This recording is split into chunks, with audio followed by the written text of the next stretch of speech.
Bonjour mes co-créateurs, c'est Lilou pour la télé de Lilou. Aujourd'hui je suis à Los Angeles, LA, en Californie avec Christine. Bonjour. Bonjour. Tu habites ici? J'habite ici depuis 2000, depuis 12 ans maintenant. Waouh. Voilà, on pensait rester 2 ans et ça fait 12 ans. Donc tu as écrit un livre, je suis très intéressée, je suis super contente de pouvoir te rencontrer en personne. On avait déjà échangé quelques emails et puis là, comme j'étais de passage pendant quelques jours en Californie, voilà, une petite interview en français. C'est encore mieux parce que les petits Français aussi, ils ont besoin, nos délicieux Français ont besoin d'être inspirés. Ah oui, très très bien. Puis je suis vraiment ravie de faire ta connaissance depuis le temps que tu es dans mon radar. Voilà, l'univers te ramène à moi le 12-12, si ce n'est pas un hasard. Nous sommes le 12-12-12, donc je ne sais pas exactement quand est-ce que cette vidéo va être en ligne, mais c'est quand même fantastique. Ça va être certainement 2013, donc il y a beaucoup de personnes qui se posent des questions sur ce qui va se passer dans leur vie ou ce qu'elles veulent attirer. Enfin, toi, tu as écrit un livre, J'arrête de râler, c'est ça? Oui, c'est ça, J'arrête de râler, qui raconte le challenge que je me suis posé à moi-même, qui était d'arrêter de râler pendant 21 jours consécutifs. Pour me sevrer de cette habitude. Bah oui, c'est possible. C'est possible, je l'ai fait et plusieurs lecteurs du livre l'ont fait aussi. Ouais. Donc, qu'est-ce que tu entends par râler déjà? Alors râler déjà c'est bisquer, rechigner, souvent ça s'entend dans le son de la voix, c'est ah il y en a marre. Donc ça s'entend au niveau du son et de l'intonation de la voix. Après d'un point de vue plus pratique, râler c'est quand on se positionne en victime. Donc en fait, on accuse les autres sont coupables, les autres, c'est à cause d'eux que tout ça nous arrive, voilà, donc on s'oppose en victime par rapport aux autres. Souvent aussi, quand on râle, on exagère, on n'a pas le mot juste, on transforme un problème en un drame. On va dire, ça fait 100 fois que je te demande, c'est toujours pareil, c'est infernal, ça me tue, je suis crevée, j'en peux plus. On va vraiment amplifier les propos, surtout parce qu'en fait, on a envie d'être entendu. Souvent, on râle parce qu'on a peur de ne pas être entendu et en fait, on essaye de récupérer de la compassion ou de l'empathie de la part des autres et on utilise la râlerie comme stratégie pour recevoir ça. J'adore, c'est une stratégie plutôt française, quoi, parce que des fois, quand on rentre en France ou même en tant que Française moi-même, j'ai l'impression qu'on aime bien râler quand même. Oui, je pense que c'est pas que français, c'est aussi présent aux États-Unis, c'est aussi présent, je pense, dans beaucoup de pays occidentaux. Après, c'est vrai qu'en France, on a développé tout un art. Je pense qu'en France, c'est lié au fait que par rapport à notre langue française, on a pris l'habitude depuis toujours d'utiliser notre langue pour s'affirmer, donc d'utiliser notre conversation et l'art du mot pour s'affirmer et pour se mettre en valeur. Et quand on observe la manière dont ces choses-là sont faites, très souvent, les gens s'affirment avec leurs mots dans les conversations en prenant le contre-pied. C'est-à-dire que quelqu'un va apporter quelque chose dans la conversation, un sujet, et on va s'affirmer en prenant le contre-pied, donc en rejetant ce que la personne a dit. Et donc je pense que petit à petit, on a appris, et ça s'est ancré en nous, de rejeter ce que la vie nous proposait ou ce que les autres nous proposaient, surtout pour montrer qu'on existe et qu'on ne va pas se faire marcher sur les pieds et que nous, on a une existence et on a une consistance. Voilà. Intéressant. Et ça vient de quoi alors? Est-ce qu'il y a des raisons? Il y a quelque chose à regarder dans son passé pour éviter et arrêter de râler? Ou est-ce qu'on doit s'auto-analyser? Ou simplement c'est un état d'esprit, on se dit ça y est, maintenant c'est fini, je ne râle plus? Moi je pense que surtout râler est une habitude. Donc une habitude c'est quelque chose qu'on fait de manière automatique. Je pense que personne se dit ah là j'ai un problème, je vais utiliser la stratégie de râler pour satisfaire mon problème. Je pense que c'est automatique, on a une frustration et boum, là, ça sort, on se met à râler. Et littéralement une habitude c'est une connexion dans notre cerveau. Ce qui fait que dans notre cerveau, c'est frustration, je râle. Donc le challenge de ne pas râler pendant 21 jours consécutifs, c'est vraiment 21 jours où on se force à pas faire sortir la râlerie. Et donc petit à petit, on développe d'autres stratégies de communication ou alors on fait du nettoyage dans notre vie pour remettre certaines choses en place. Parce que littéralement, quand on se lève le matin et qu'on décide que râler n'est plus une option, essayez demain matin, demain, pendant une journée, râler n'est plus une option. Alors du coup, vous êtes obligé d'aller puiser dans d'autres options. Et c'est d'autres options que vous n'aviez pas accès avant à ces options. Parce que votre cerveau, automatiquement, c'était frustration, râlerie. Donc quand vous enlevez la râlerie, votre cerveau, il va être obligé d'aller chercher d'autres options. Et donc petit à petit, il va créer des nouvelles connexions dans le cerveau et vous créez une nouvelle nature, littéralement. Donc à l'issue des 21 jours, vous êtes sevré de l'habitude. Et vous avez une nouvelle nature qui fait que, littéralement, au quotidien, j'ai une multitude de choses qui pourraient faire râler d'autres personnes. Et moi, je ne suis plus affectée négativement par ces choses-là. Je les vis sereinement. Par exemple, hier, je vidais mon lave-vaisselle. Et alors, je rentre de l'école, mes enfants rentrent de l'école, je vide le lave-vaisselle. Et alors, j'aurais pu dire, oh là là, il y en a marre de ce lave-vaisselle, tous les jours, il faut vider le lave-vaisselle. Quand même, vous pourriez m'aider à vider le lave-vaisselle, c'est toujours moi qui vide le lave-vaisselle. Et là, je me suis dit, bon, de toute façon, râler ne va pas faire changer le fait qu'il faut vider le lave-vaisselle. Donc, j'ai vidé le lave-vaisselle, tout doucement, tout simplement. Et j'ai vécu j'étais dans l'instant présent.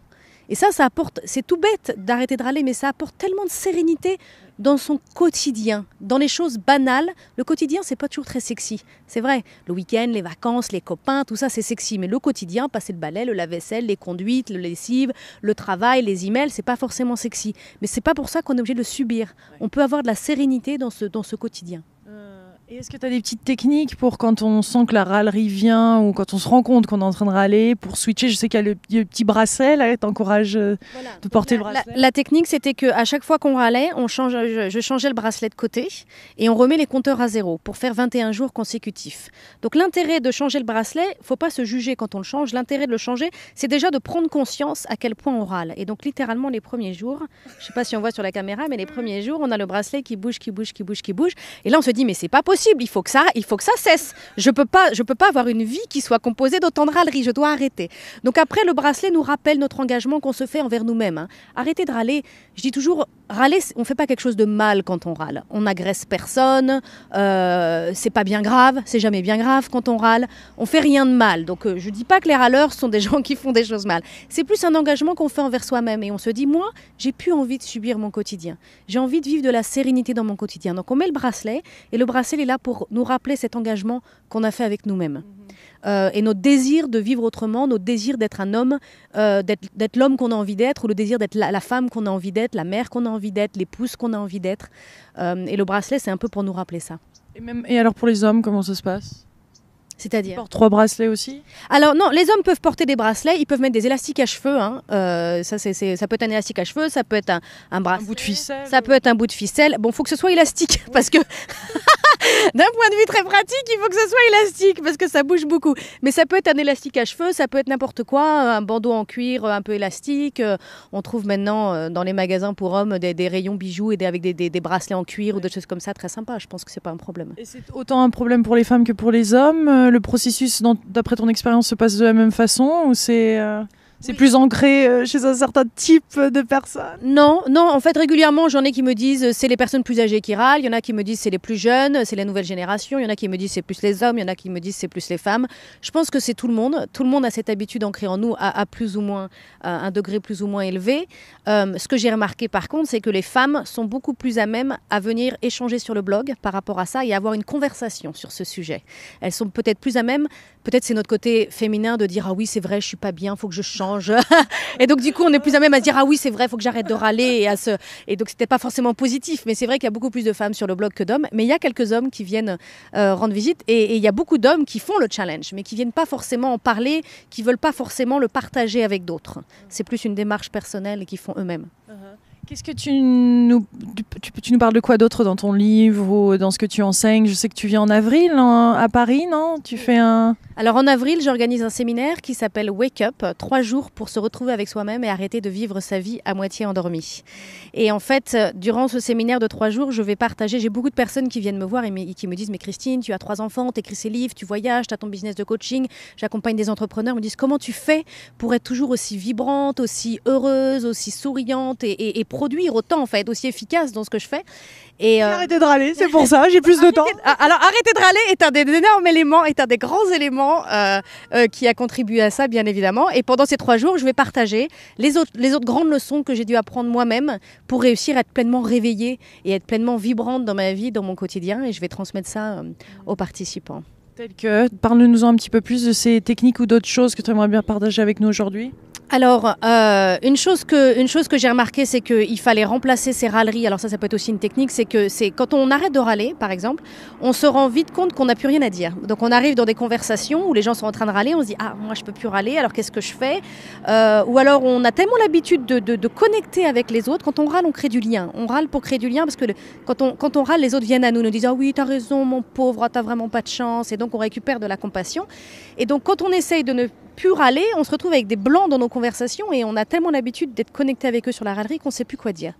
Donc un des thèmes que je vais aborder et qui est aussi présent dans le livre, c'est qu'il faut remplacer les râleries par des célébrations. Et là, je vais même plus loin, je vais dire, célébrer n'est pas une frivolité. On pourrait penser que célébrer, bah oui, c'est bien gentil, elle est mignonne, dans son pays des bisounours, il faut commencer à célébrer. Non, moi je pense vraiment que célébrer n'est pas une frivolité. C'est essentiel de se mettre à célébrer, de se mettre à échanger avec les autres sur toute la richesse, sur toute la beauté de la vie, sur toutes les ressources qu'on a, toutes les choses sur lesquelles on peut exploiter pour grandir, pour contribuer, pour rendre ce monde meilleur.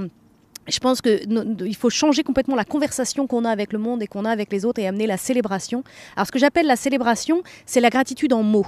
Parce qu'on a souvent de la gratitude qu'on peut garder en nous, de la gratitude qu'on peut écrire dans notre journal le soir ou dans nos prières, si on a une vie spirituelle ou une relation religieuse, une pratique religieuse.